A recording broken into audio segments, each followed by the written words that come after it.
বিসমিল্লাহির রহমানির রহিম।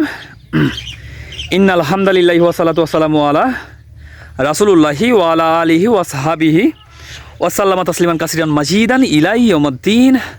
আম্মা বাদ। আসসালামু আলাইকুম ওয়া রাহমাতুল্লাহি ওয়া বারাকাতুহু। সমস্ত প্রশংসা আল্লাহর জন্য এবং শান্তি ও রহমত বর্ষিত হোক আল্লাহর রাসূল, তার পরিবারবর্গ এবং তার সাহাবীদের ওপর, এবং বরকত ও শান্তি বর্ষিত হোক কিয়ামত দিবস পর্যন্ত। আল্লাহ তাআলা সূরা বাকারার 247 নম্বর আয়াতে বলেছেন, আর তাদেরকে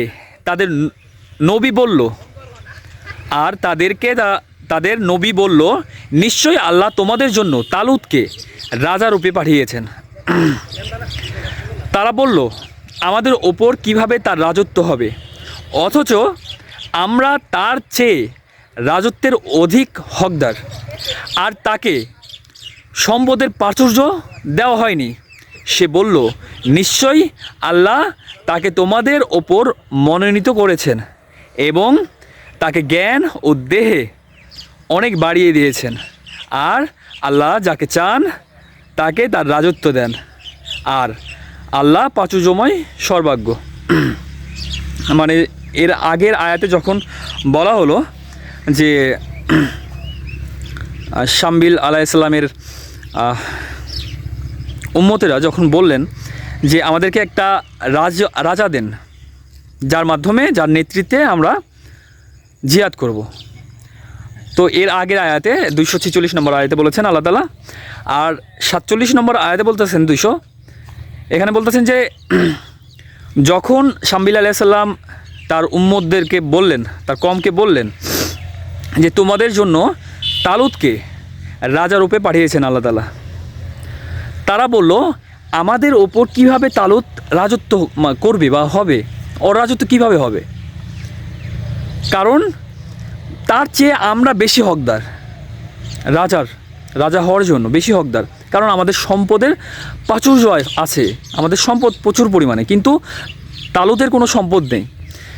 তখন শামবিল আলাইহিসসালাম বললেন যে তাকে মনোনীত করেছেন আল্লাহ তাআলা, এবং তাকে সম্পদ না দিলেও তাকে জ্ঞানে ও দেহে অনেক বাড়িয়ে দিয়েছেন জিহাদ করার জন্য, নেতৃত্ব দান করার জন্য। শুধু সম্পদ থাকলেই হবে না, শুধু বংশ মর্যাদা থাকলেই হবে না, আপনার জ্ঞান বুদ্ধি থাকতে হবে এবং দৈহিক দিক দিয়ে অনেক বেশি থাকতে হবে, যাতে আপনি যুদ্ধ বা জিহাদ করতে পারেন।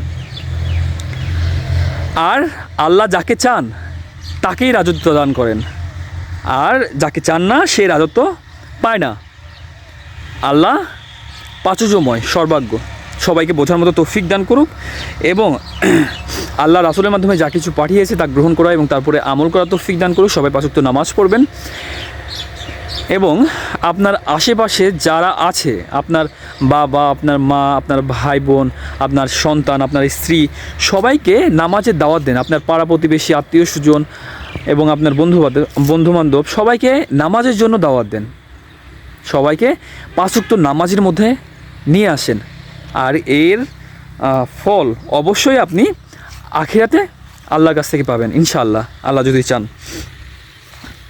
আর আপনিও 5 ওয়াক্ত নামাজ পড়েন, আল্লাহর রাস্তায় আসেন, আর কোনো পথ নেই, আর কোনো উপায় নেই।